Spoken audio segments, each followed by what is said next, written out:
শাকিবের কালা জাহাঙ্গীর সিনেমায় প্রিয়াঙ্কা চোপড়া যুক্ত হলো সেই বিষয়টা জানলে আপনি অবাক হয়ে যাবেন। সাম্প্রতিক সময়ের সবচেয়ে আলোচিত নাম সুপারস্টার শাকিব খান। একের পর এক সুপারহিট সিনেমা উপহার দিয়ে তিনি এখন প্রযোজকদের প্রথম পছন্দ।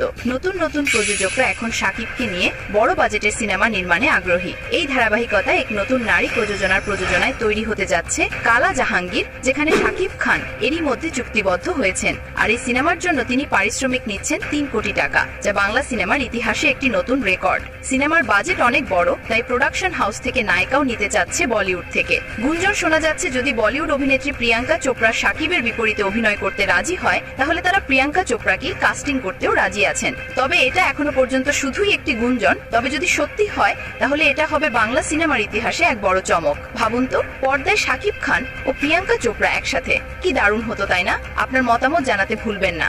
শাকিব খানের বিপরীতে প্রিয়াঙ্কাকে দেখতে চান কিনা কমেন্টে লিখুন।